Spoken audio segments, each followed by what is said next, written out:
Gold, trusted gold buyers. మీరు తాకట్టు పెట్టిన బంగారాన్ని విడిపించి ఈ రోజు ఉన్న మార్కెట్ ధరకు కొనబడను.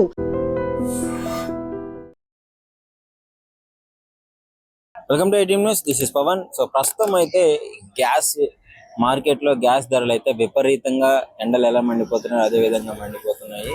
సో ఇక్కడ చూసుకున్నట్లయితే డొమెస్టిక్ గ్యాస్ అనేది 965 ఎప్పుడు ఎలా ఉందో అలానే ఉంది. కానీ కమర్షియల్ మాత్రం ఇప్పటికీ 3 సార్లు భారీగా ధర పెరగడం జరిగింది. ఇప్పుడు ప్రస్తుతం చూసుకుంటే కమర్షియల్ ధర దాదాపు 3500కు చేరింది. సో నార్మల్ గా మార్కెట్ లో కమర్షియల్ గ్యాస్ రేట్ ఎలా ఉంది అంటే 3500 వరకు ఉంది. ఈ విధంగా కొనసాగుతూ ఇప్పటికే ఈ వార్ కారణంగా, ఇరాన్ ఇజ్రాయెల్ వార్ కారణంగా గతంలో ఎల్పిజి షార్టేజ్ చాలా వాటికి మనం చూసుకోవడం జరిగింది. బుక్ చేసుకోవాలంటే దాదాపు ఒక నెల 20 రోజులు 2 నెలలు పెట్టిన సమయం కూడా క్లియర్ గా చూసాం లాస్ట్ టైం.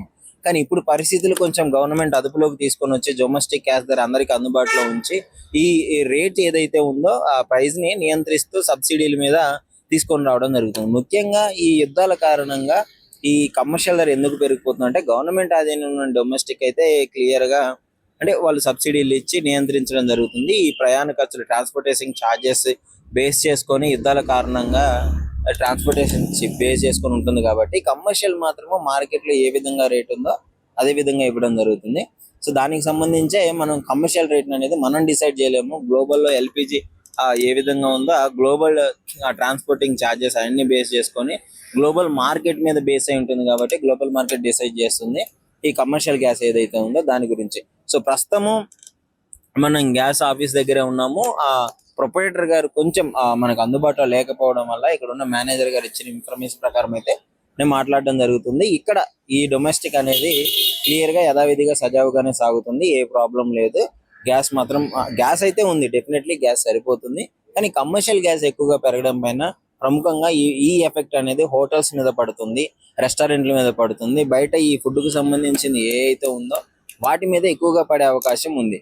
అండ్ దట్టు ఈ ఆటోలో ఎల్పిజి ఎవరైతే ఆటోలు నడిపిస్తుంటారో వాళ్ళ మీద కూడా ఎఫెక్ట్ చూపించే ఛాన్సెస్ ఎక్కువగా ఉన్నాయి.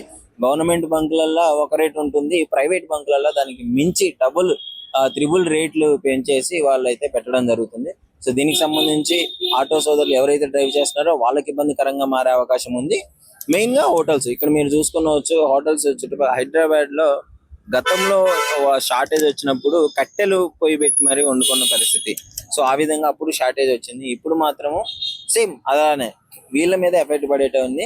సో వీళ్ళు గ్యాస్ రేట్లు పెరిగాయి కాబట్టి వీళ్ళు డెఫినెట్లీ వీళ్ళు ఇచ్చే ప్రొడక్ట్ మీద కూడా ఏ ఐటమ్స్ ఉన్నాయో ఈ రెస్టారెంట్లలో వాటి మీద కూడా ఫుడ్ రేట్లు కూడా ఎక్కువగా పెరిగే అవకాశం ఉంది.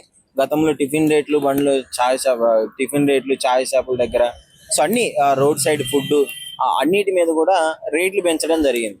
సో దానికి సంబంధించి ఇప్పుడు కూడా ఈ కమర్షియల్ గ్యాస్ బేస్ చేసుకుని ముఖ్యంగా డొమెస్టిక్ అంటే ఇంట్లో వాడతాము, డెఫినెట్లీ వాటి మీద మనకి ఏం ఎఫెక్ట్ పడదు. కమర్షియల్ ఎప్పుడైతే పెరుగుతుందో ఈ అన్నిటి మీద ఎఫెక్ట్ చూపిస్తుంది. మొత్తం ఈ సర్కిల్ మొత్తం మళ్ళీ రేట్ ప్రైస్ అనేది పెరిగిపోతుంది. హోటల్స్ కానీ వీటన్నిటి మీద ప్రైస్ పెరగడం వల్ల ఆటోమేటిక్ గా ఈ ఫుడ్ ప్రైజెస్ అనేవి ఇంక్రీజ్ అవుతూ ఉంటాయి.